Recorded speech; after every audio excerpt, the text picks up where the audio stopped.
ধরেন দিই একটু ভিডিও ভিডিও ভিডিও ভিডিও ওই হতে হাত দিয়ে হাত দিয়ে হচ্ছে ভিডিও হচ্ছে। হ্যাঁ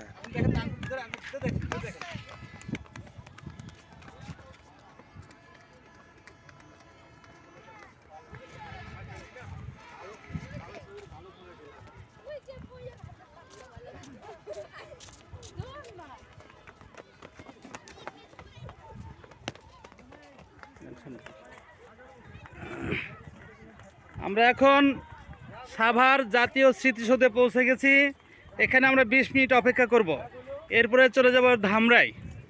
ধামরাই আলাদিন পার্ক, সাভার জাতীয় স্মৃতিসৌধ। আমরা এখন সাভার জাতীয় স্মৃতিসৌধ অবস্থান করতেছি।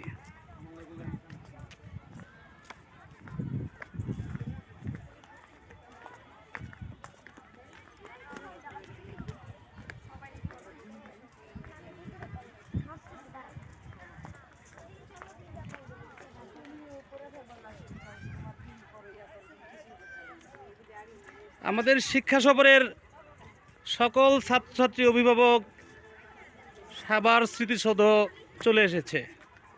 এখানে মাত্র 20 মিনিট অপেক্ষা করব, তারপরে সাভার স্মৃতিসৌধ থেকে চলে যাব ধামরাই আলাদিন পার্ক। ওয়ালাইকুম আসসালাম।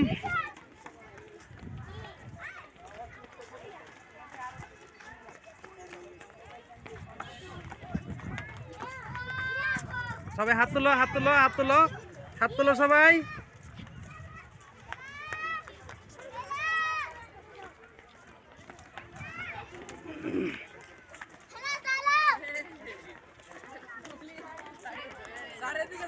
ওয়েলকাম স্মৃতিসৌধ।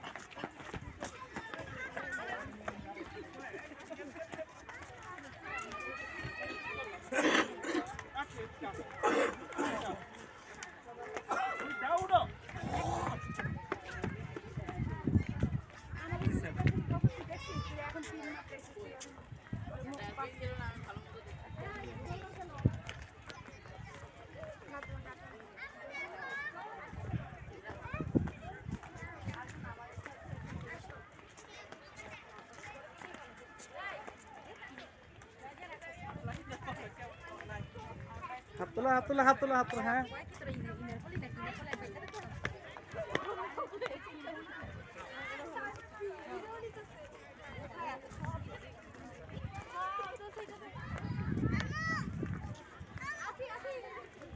আমরা আস্তে আস্তে এগিয়ে যাচ্ছি সেই জাতীয় স্মৃতিসৌধের দিকে, যেখানে 1971 সালে হাজার হাজার লাশ এনে ফেলা হয়েছে। তারই স্মৃতিতে তাদের স্মৃতি ধরে রাখার জন্য এই স্মৃতিসৌধ নির্মাণ করা হয়েছে। যখন এটা ছিল ভাগাড়, শুধু অন্য কোনো জীবজন্তু নয়, মানুষের মৃতদেহগুলো এখানে এনে ফেলা হতো। সেই হানাদার পাকিস্তানি বাহিনী এই স্থানেই শহীদদের লাশগুলো এখানে ফেলেছে। তাদের দেহগুলো এখানে মাটির সাথে মিশে আছে।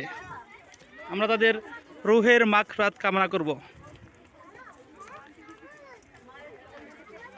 জাতীয় স্মৃতিসৌধের সামনে জাতীয় পতাকা পথ পথ করে উঠতেছে।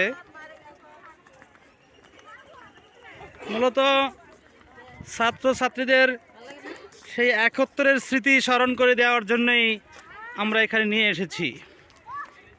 কিভাবে পাকিস্তানি হানাদার বাহিনী দেশের মানুষকে হত্যা করেছে সেটা এদেরকে বোঝানোর জন্য আমরা এখানে এদেরকে নিয়ে এসেছি।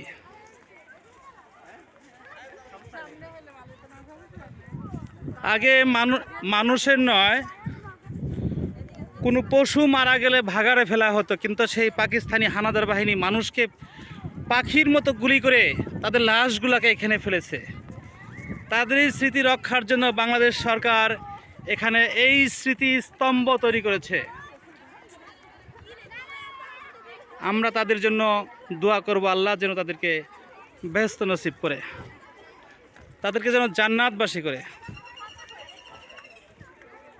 আর যেই পাকিস্তানি হানাদার বাহিনী এদেরকে হত্যা করেছিল, তাদের যেন স্থান হয় চিরদিন জাহান্নামের ভিতর।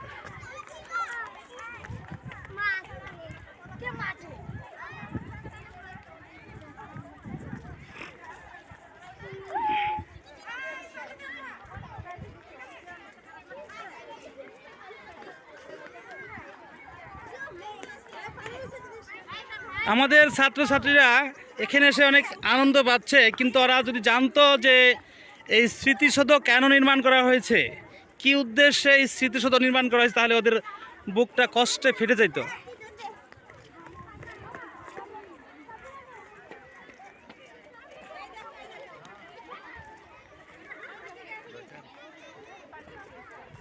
মহান স্মৃতিসৌধে জুতা নিয়ে উঠতে কেউ দ্বিধা করছে না।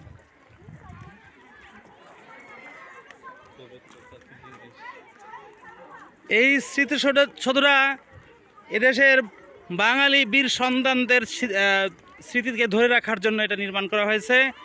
এখানে আমাদের কারোই জুতা নিয়ে ওঠা উচিত নয়, কিন্তু ওরা সেই কারণটাই জানে না যে কারণে এটা নির্মাণ করা হয়েছে।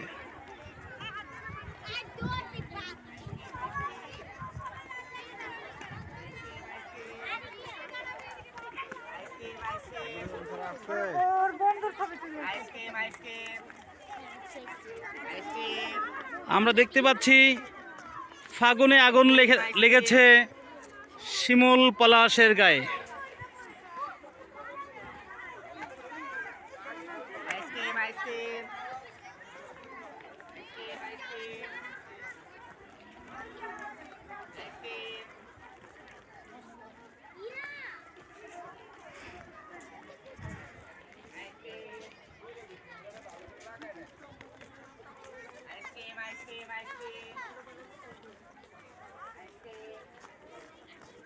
স্যার পতাকা কই বাংলাদেশের?